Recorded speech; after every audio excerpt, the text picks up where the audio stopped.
성령님, 좋은 아침입니다. 이 시간 성령님을 초청합니다.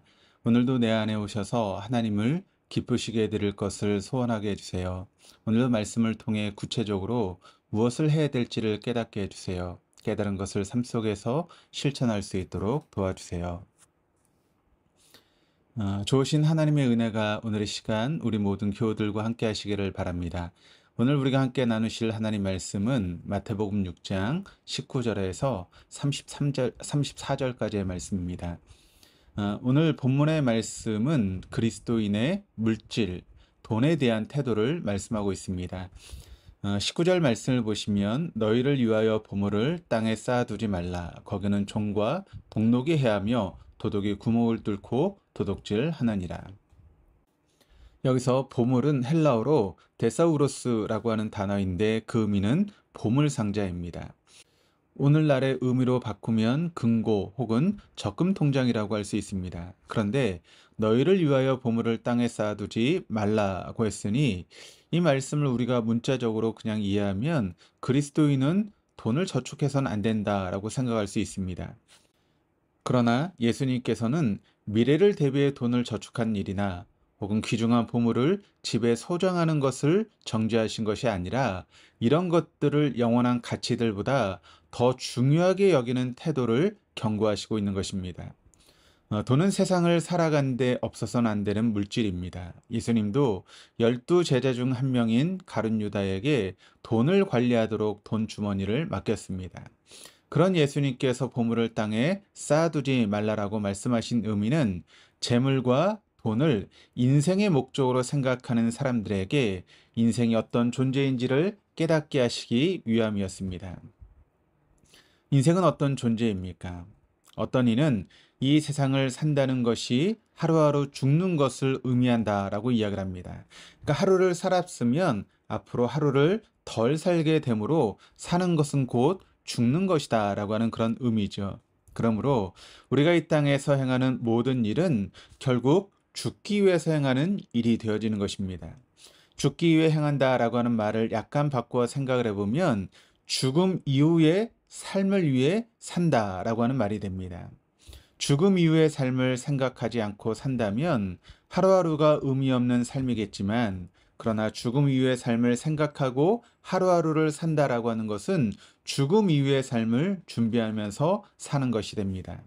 그러므로 이 땅의 삶으로 모든 것이 끝나지 않기에 이 땅의 삶 너머의 삶을 생각하고 살아가는 사람들은 지혜로운 사람인 것입니다. 누가복음 12장에는 어리석은 부자 이야기가 나옵니다. 부자는 자기 밭에 소출이 많은 것을 보고 행복해합니다. 그리고 많은 곡식을 쌓아둘 수 있는 창고를 짓고 그곳에 곡식과 물건을 쌓아두고 자기 영혼에게 말을 하기 시작합니다. 내 영혼아, 여러 해 쓸 물건을 많이 쌓아두었으니 평안히 쉬고 먹고 마시고 즐거워하라. 이렇게 말하는 사람을 성경은 어리석은 사람이다 라고 부르고 있습니다. 이 사람이 어리석은 이유는 쌓아둘 곡식이 없을 정도로 많은 곳을 소유한 부자여서 이 사람이 어리석은 사람이 아니라 자신의 미래에 대해선 조금도 모르면서 지금 자기 앞에 벌어지고 있는 일이 영원할 것이라고 하는 잘못된 믿음을 가지고 있었기 때문에 이 사람을 어리석은 사람이다라고 이야기를 합니다. 인생은 시간입니다. 주어진 시간을 소유하지 못하고 누리지 못하는 상태를 가르쳐서 우리는 죽음이다 라고 말합니다. 그러니까 인생은 시간이고 시간은 인생이기에 인생을 관리한다라고 하는 것은 곧 시간을 관리하는 것입니다. 그런데 성경에서 말씀하시는 시간은 인간이 관리하거나 조절할 수 있는 시간을 의미하지 않습니다. 철저하게 하나님에 의해서 결정되는 시간, 곧 카이로스를 말합니다.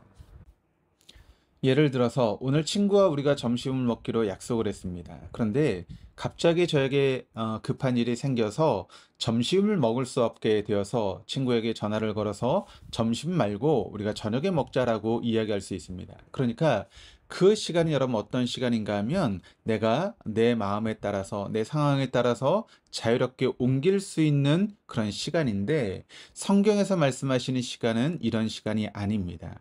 이것은 카이로스의 시간이 아니죠. 그런데 어떤 사람이 친구를 만나기 위해서 차를 타고 가다가 그만 교통사고로 인해서 죽음을 맞이했습니다. 그날 교통사고가 날 줄 알았으면 이분 아마 차를 가지고 가지 않았을 것입니다. 아마 지하철을 타거나 다른 방법을 통해서 아마 갔을 것입니다. 그런데 그런 일을 몰랐기 때문에 차를 가지고 나갔다가 변을 당하게 된 것이죠. 이것이 바로 카이로스의 시간입니다. 하나님께서 결정해 두신 때, 나는 도저히 알 수 없고 조절할 수 없는 것, 이것이 바로 카이로스입니다.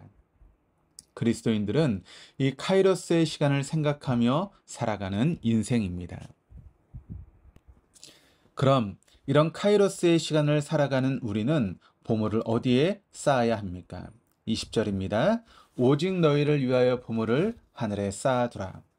보물을 하늘에 쌓아두라 라고 하는 말씀의 의미는 무엇입니까? 하나님께 헌금을 많이 하라고 하는 그런 뜻이겠습니까? 아니면 하나님을 위해서 돈을 사용하라고 하는 그런 의미겠습니까? 보물을 하늘에 쌓아두어야 되는 이유에 대해서 21절 말씀이 우리에게 밝혀주고 있는데 이렇게 기록을 합니다.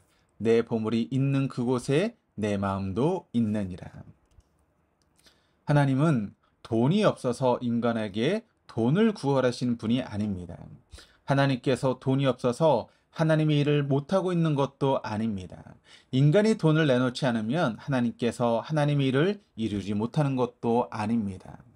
하나님은 우리의 행위와 무관하게 하나님의 일을 이루어 가십니다. 그럼에도 불구하고 우리의 보물을 하늘에 쌓아두어야 하는 이유는 보물이 있는 곳에 인간의 마음이 있기 때문입니다. 보물이 중요한 게 아니라 인간의 마음이 중요합니다. 하나님께서 우리에게 원하시는 것은 보물이 아니라 인간의 마음입니다. 우리 마음의 중심이 하나님께 있을 때 그 사람은 이 땅에서 행복한 삶을 살 수 있기 때문에 하나님께서 보물을 땅이 아닌 하늘에 쌓아두라고 말씀하셨습니다. 그런데 우리는 보물을 땅에 쌓아두고 있습니까? 하늘에 쌓아두고 있습니까? 다시 말해서 우리의 마음이 이 세상 일에 더 집중하고 있습니까? 하나님의 계획에 초점을 맞추고 있습니까? 성경은 하나님과 재물을 겸하여 섬기지 못한다라고 말씀하면서 하나님보다 재물을 섬기는 자의 삶이 어떤 모습인지를 이렇게 설명해 주고 계시는데 25절에서 27절입니다. 그러므로 내가 너에게 이르노니 목숨을 위하여 무엇을 먹을까, 무엇을 마실까, 몸을 위하여 무엇을 입을까 염려하지 말라. 목숨이 음식보다 중하지 아니하며 몸이 의복보다 중하지 아니하냐. 공중의 새를 보라. 심지도 않고 거두어 들이지도 않고 창고에 모아 들이지도 아니하되 너희 하늘 아버지께서 기르시나니 너희는 이것들보다 귀하지 아니하냐. 너희 중에 누가 염려함으로 그 길을 한 자라도 더할 수 있겠느냐. 이 말씀을 통해 하나님보다 재물을 섬기는 삶이 어떤 모습인지를 알 수 있습니다. 즉 성경은 무엇을 먹을까, 무엇을 마실까, 무엇을 입을까 염려하는 태도가 하나님보다 재물을 더 섬기는 태도라고 말씀하고 있습니다. 왜 그럴까요? 32절입니다. 이는 다 이방인들이 구하는 것이라. 너희 하늘 아버지께서 이 모든 것이 너희에게 있어야 할 줄을 아시느니라. 하늘 아버지께서 이 모든 것이 우리에게 있어야 할 줄을 알고 계시는데 염려한다라고 하는 것은 그런 하나님을 믿지 않는다라고 하는 그런 의미입니다. 그렇다면 우리가 원하는 먹을 것, 마실 것, 입을 것을 하나님이 다 채워주시는가?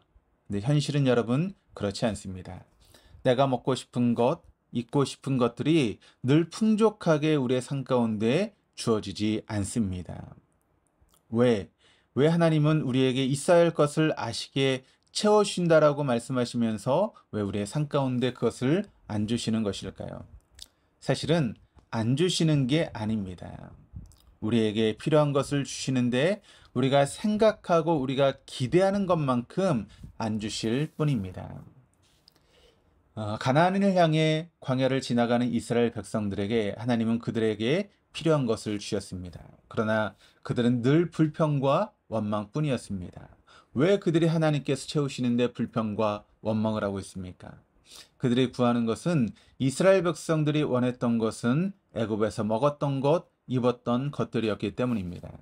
그러면 왜 하나님은 애굽에서 그들이 먹었던 것, 입었던 것을 안 주셨을까요? 하나님께서 그럴 만한 능력이 없으셨기 때문에 그들에게 그것을 주지 않았습니까? 그렇지 않습니다.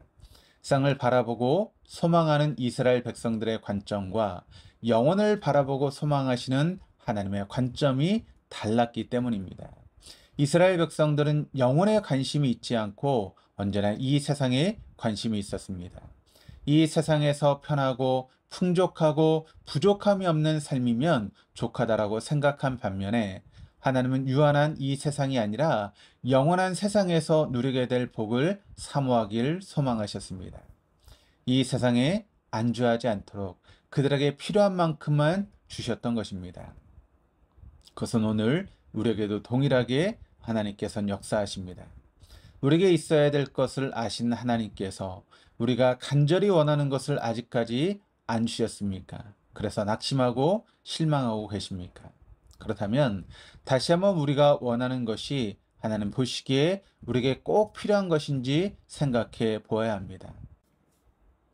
만일 우리에게 꼭 필요한 것이라면 하나님께서 주실 것입니다. 그때는 하나님이 결정하실 것이기에 우리는 기다릴 수 있어야 됩니다. 그러나 만일 내 욕심에서 비롯된 것이라면 내 안에 먼저 탐심을 제거해야 합니다. 그럴 때만 우리의 마음이 세상에 얽매인 어리석은 부자와 같은 삶이 아니라 영혼을 바라보고 소망하는 참된 믿음의 사람이 될 수 있습니다. 기도하시겠습니다.